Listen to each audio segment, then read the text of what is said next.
ನಮಸ್ತೆ ವೀಕ್ಷಕರೇ, ಹೇಗಿದ್ದೀರಾ? ನೋಡಿ, ನಿಮ್ಗೆ ಮಾಸ ಭವಿಷ್ಯದ ಬಗ್ಗೆ ಹೇಳ್ತಾ ಇದ್ದೀನಿ.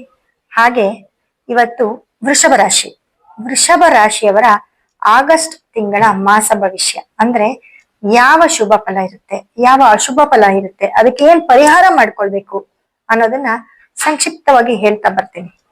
ನೋಡಿ, ಆಗಸ್ಟ್ ತಿಂಗಳಲ್ಲಿ ವೃಷಭ ರಾಶಿಯವರಿಗೆ ಶುಕ್ರ ವೃಷಭ ರಾಶಿಯಿಂದ ಮಿಥುನ ರಾಶಿಗೆ ಟ್ರಾನ್ಸ್ಫರ್ ಆಗಿದ್ದಾರೆ.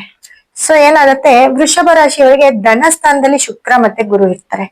ಧನಸ್ಥಾನದಲ್ಲಿ ಶುಕ್ರ ಮತ್ತೆ ಗುರು ಇರೋದು ತುಂಬಾ ಯೋಗನೆ ಅಂತ ಹೇಳ್ಬೋದು. ಯಾಕಂದ್ರೆ ಇವಾಗ ಆಲ್ರೆಡಿ ವೃಷಭ ರಾಶಿಯವರಿಗೆ ತುಂಬಾ ಟೈಮ್ ಚೆನ್ನಾಗಿದೆ, ತುಂಬಾ ಯೋಗದ ಮೇಲೆ ಯೋಗ ಅಂತ ಹೇಳ್ತಾ ಬಂದಿದೀವಿ. ಅವರು ಯಾವ ಒಂದು ಶುಭ ಕಾರ್ಯ ಮಾಡ್ಬೋದು, ಮತ್ತೆ ಅವ್ರಿಗೆ ಒಂದು ಲಕ್ಷ್ಮಿ ಏನಿರುತ್ತೆ, ದುಡ್ಡು ಕಾಸು ಆರ್ಥಿಕವಾಗಿ ಏನ್ ಬಳಲ್ತಿರ್ತೀರಾ ಅವರೆಲ್ಲ ಕೂಡ ಇವಾಗ ಸ್ವಲ್ಪ ಕೇಪಬಲ್ ಆಗಿರ್ತೀರಾ. ಹಾಗೆ ನಿಮ್ಗೆ ಒಂದು ಕುಬೇರನ ಯೋಗ ಬಂದಿದೆ ಅಂತ ಕೂಡ ಹೇಳ್ತೀನಿ. ಯಾಕಂದ್ರೆ ತುಂಬಾ ಚೆನ್ನಾಗಿರೋ ಟೈಮ್ ನ ಚೆನ್ನಾಗಿದೆ, ಯುಟಿಲೈಸ್ ಮಾಡ್ಕೊಳ್ಳಿ ಅಂತ.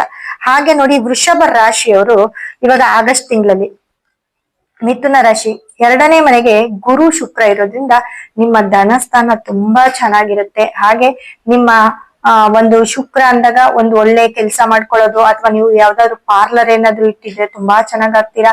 ಹಾಗೆ ಬಟ್ಟೆ ಅಂಗಡಿ ಇಟ್ಟಿದ್ರೆ ಅವರು ಕೂಡ ತುಂಬಾ ಚೆನ್ನಾಗಾಗ್ತೀರಾ.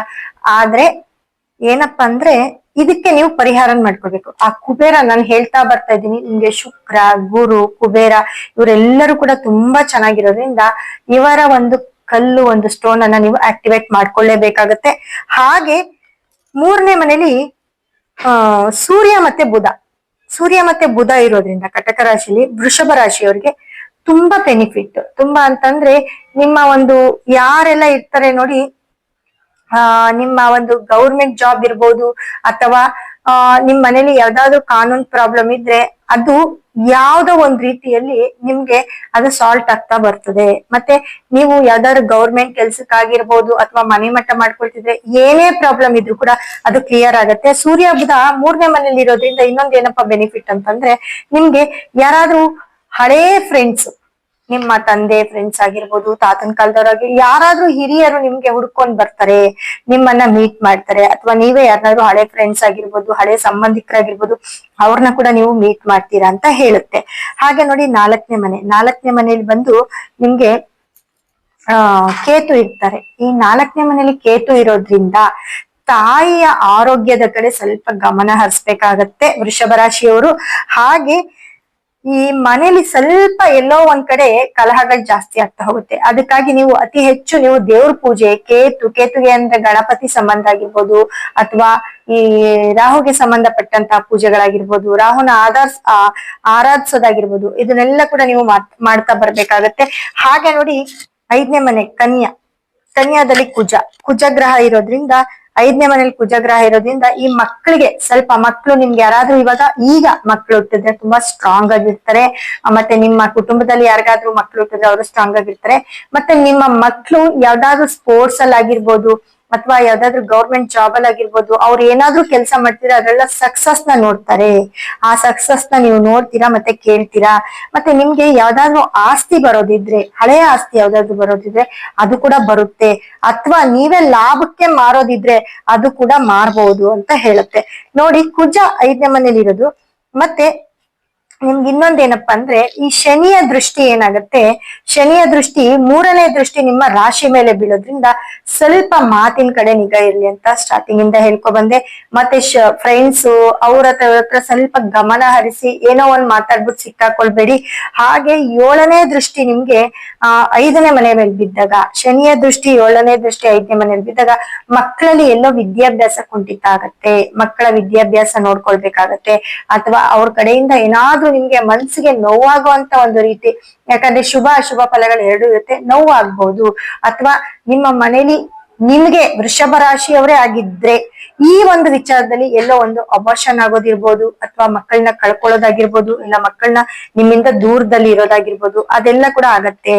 ಹಾಗೆ ಮತ್ತೆ ಶನಿ ದೃಷ್ಟಿ ನಿಮ್ಗೆ 8ನೇ ಮನೆ ಅಂದ್ರೆ ನಿಮ್ಗೆ ನೆಕ್ಸ್ಟ್ ನೋಡಿ, ತುಲಾದಲ್ಲಿ ನಿಮ್ಗೆ ಗುರುವಿನ ದೃಷ್ಟಿ 5ನೇ ಮೇಲೆ ಬೀಳುತ್ತೆ. ತುಲಾ ರಾಶಿ ಮೇಲೆ 5ನೇ ದೃಷ್ಟಿ ಬೀಳೋದ್ರಿಂದ ನಿಮ್ಮಲ್ಲಿ ಏನಾದ್ರೂ ಜಗಳ, ತಾಪ, ಅದು ಇದು ಅಂತ ಇದ್ರೆ ಈ ಒಂದು ತಿಂಗಳಲ್ಲಿ ನಿಮ್ ಮನೇಲಿ ಅದೆಲ್ಲ ಸಾಲ್ಟ್ ಆಗುತ್ತೆ. ಗುರುವಿನ ನೇರ ದೃಷ್ಟಿ 5ನೇ ದೃಷ್ಟಿ ನಿಮ್ಗೆ ತುಲಾ ರಾಶಿ ಮೇಲೆ ಬೀಳ್ತಿದೆ, ಹಂಗಾಗಿ 6ನೇ ಮನೆ ಮೇಲೆ ಬೀಳೋದ್ರಿಂದ ನಿಮ್ಮ ಕೋಪ ಸ್ವಲ್ಪ ಕಂಟ್ರೋಲ್ ಆಗುತ್ತೆ ಅಂತ ಹೇಳ್ತೀನಿ. ನೀವು ಕೋಪ ಮಾಡ್ಕೊಳ್ಳಲ್ಲ, ಸ್ವಲ್ಪ ತಾಳ್ಮೆ ವಹಿಸ್ತೀರಾ.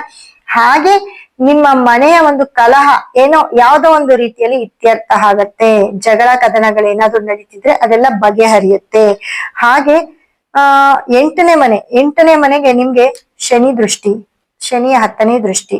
ಕೆಲಸ ಕಾರ್ಯದಲ್ಲಿ ತೊಂದರೆ ಆಗ್ಬೋದು, ಅಥವಾ ಸಡನ್ ಆಗಿ ವೃಷಭ ರಾಶಿಯವ್ರ ಮನೇಲಿ ಸಡನ್ ಆಗಿ ನೀವ್ ಯಾವ್ದಾದ್ರು ಒಂದು ಒಳ್ಳೆ ನ್ಯೂಸ್ ಅನ್ನು ಕೇಳ್ಬೋದು, ಆಘಾತ ಆಗುವಂತ ನ್ಯೂಸ್ ಅನ್ನು ಕೂಡ ಕೇಳ್ಬಹುದು.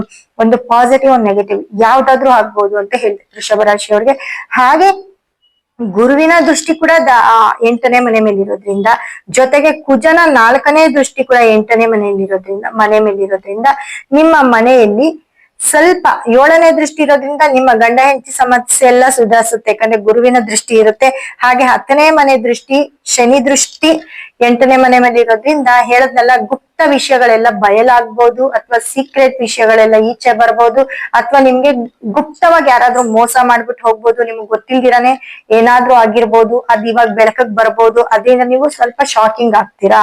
ಅದರ ಜೊತೆ ಕುಜನ ದೃಷ್ಟಿ 4ನೇ ದೃಷ್ಟಿ ಇರೋದ್ರಿಂದ ಸ್ವಲ್ಪ ಮನೆಯ ವಿಚಾರದಲ್ಲಿ ಸ್ವಲ್ಪ ನೋಡ್ಕೊಳ್ಳಿ. ಮನೆಯಲ್ಲಿ ನೆಮ್ಮದಿ ಹಾಳು ಮಾಡುವಂತ ವಿಷಯಗಳೆಲ್ಲ ನಿಮ್ಗೆ ಗೊತ್ತಾಗತ್ತೆ. ಇಲ್ಲ ನಿಮ್ ಮನೆಯಲ್ಲಿ ಯಾರಾದ್ರೂ ನಿಮ್ಗೆ ಗೊತ್ತಿಲ್ದಂಗೆ ಯಾರಾದ್ರೂ ನಿಮ್ಮ ಮನೆಯಲ್ಲೇ ಮೋಸ ಆಗ್ತಿದೆ, ಅದು ಕೂಡ ನಿಮ್ ಬೆಳಕಿಗೆ ಬರುತ್ತೆ. ಹಾಗೆ 10ರಲ್ಲಿ ರಾಹು, 10ನೇ ಮನೆಗೆ ರಾಹು ಇರೋದು ತುಂಬಾ ಯೋಗ ಅಂತ ಹೇಳ್ತೀನಿ. ನಿಮ್ಮ ಕೆಲ್ಸ ತುಂಬಾ ಚೆನ್ನಾಗಾಗುತ್ತೆ ವೃಷಭ ರಾಶಿಯವ್ರಿಗೆ. ಹಾಗೆ 9ನೇ ದೃಷ್ಟಿ, ಗುರು ದೃಷ್ಟಿ ಇರೋದ್ರಿಂದ ತುಂಬಾ ಸೂಪರ್ ಅಂತ ಹೇಳ್ತೀನಿ. ಆದ್ರೆ ಇದಕ್ಕೆ ಪರಿಹಾರವಾಗಿ ಹೇಳ್ತಾ ಬಂದೆ, ಒಂದು ಕುಬೇರ, ಲಕ್ಷ್ಮಿ, ಗುರು, ಈ ಅಷ್ಟಮಹಾಲಕ್ಷ್ಮಿಯ ಒಂದು ಸ್ಟೋನ್, ಇದನ್ನೆಲ್ಲವನ್ನು ಕೂಡ ನೀವು ಯೂಸ್ ಮಾಡಿ ಖಂಡಿತವಾಗ್ಲೂ ನೀವು ಎಲ್ಲಾ ಪ್ರಾಬ್ಲಮ್ ಇಂದ ಹೊರಗಡೆ ಬರ್ತೀರಿ. ಹಾಗೆ 11ನೇ ಮನೆ ಶನಿ, 11ನೇ ಮನೆಯಲ್ಲಿ ಶನಿ ಇರೋದು ತುಂಬಾ ಯೋಗನೆ ಅಂತ ಹೇಳ್ಬೋದು, ತುಂಬಾ ಲಾಭ ಅಂತ ಹೇಳ್ಬೋದು. ಅಲ್ಲಿಗೆ ನಿಮ್ಗೆ ಕುಜನ ದೃಷ್ಟಿ ಕೂಡ 7ನೇ ಮನೆ ದೃಷ್ಟಿ, ಕುಜನ ದೃಷ್ಟಿ ಇರೋದ್ರಿಂದ ಎಲ್ಲೋ ಒಂದ್ ಕಡೆ ನಿಮ್ಗೆ 11ನೇ ಮನೆಯಲ್ಲಿ ಸ್ವಲ್ಪ ಭೂಮಿ ವಿಚಾರದಲ್ಲಿ ಸ್ವಲ್ಪ ನೋಡ್ಕೊಳ್ಳಿ. ನಿಮ್ಮ ಬಿಸ್ನೆಸ್ ಅಂತ ಬಂದಾಗ ಭೂ ವ್ಯವಹಾರದಲ್ಲಿ ಸ್ವಲ್ಪ ನೋಡ್ಕೊಳ್ಬೇಕಾಗತ್ತೆ. ಮತ್ತೆ 12ನೇ ಮನೆಯಲ್ಲಿ ಕುಜನ ದೃಷ್ಟಿ ಇರೋದ್ರಿಂದ 12ನೇ ಮನೆಗೆ 8ನೇ ದೃಷ್ಟಿ, ಕುಜನ ದೃಷ್ಟಿ ಇರೋದ್ರಿಂದ ಯಾರಾದ್ರೂ ಇವಾಗ ಹೇಳ್ತಾ ಬಂದೆ ಭೂಮಿ ವಿಚಾರದಲ್ಲಿ ಎಲ್ಲೋ ಮೋಸ ಹೋಗ್ಬೋದು, ಅದೊಂಚೂರು ನೋಡ್ಕೊಳ್ಳಿ. ಅದಕ್ಕೆ ಪರಿಹಾರ ಅಂತ ಮಾಡ್ಕೊಳ್ಳಿ. ನೀವು ಏನ್ ಹೇಳ್ದೆ, ನಾನು ನಿಮ್ಗೆ ಕುಬೇರನ ಒಂದು ಬ್ರೇಸ್ಲೆಟ್ ಇರ್ಬೋದು, ಅದರ ಒಂದು ಸ್ಟೋನ್ ಇರ್ಬೋದು, ನಿಮ್ಮ ಫೈನಾನ್ಸ್ ಡೆವಲಪ್ಮೆಂಟ್ಗೆ ಸ್ಟೋನ್ ಇರ್ಬೋದು, ಇದನ್ನೆಲ್ಲ ಕೂಡ ನೀವು ಇಟ್ಕೊಂಡಾಗ ಖಂಡಿತವಾಗ್ಲೂ ನೀವು ಎಲ್ಲಾ ಸಮಸ್ಯೆ, ಯಾಕಂದ್ರೆ ನಿಮ್ಗೆ ಯೋಗ ಇದೆ, ಆ ಯೋಗನ ದುಪ್ಪಟ್ಟು ಮಾಡ್ಕೊಳ್ಳಿ, ಖಂಡಿತವಾಗ್ಲೂ ಎಲ್ಲಾ ಸಮಸ್ಯೆಯಿಂದ ಹೊರಗಡೆ ಬರ್ತೀರಾ ಅಂತ ಹೇಳ್ತಾ ಸಾಕಷ್ಟು ಮಾಹಿತಿಗಳನ್ನ, ಸಾಕಷ್ಟು ವಿಷಯಗಳನ್ನ ಮುಂದಿನ ವಿಡಿಯೋದಲ್ಲಿ ಕೊಡ್ತಾ ಹೋಗ್ತೇನೆ ವೀಕ್ಷಕರೇ. ಧನ್ಯವಾದ.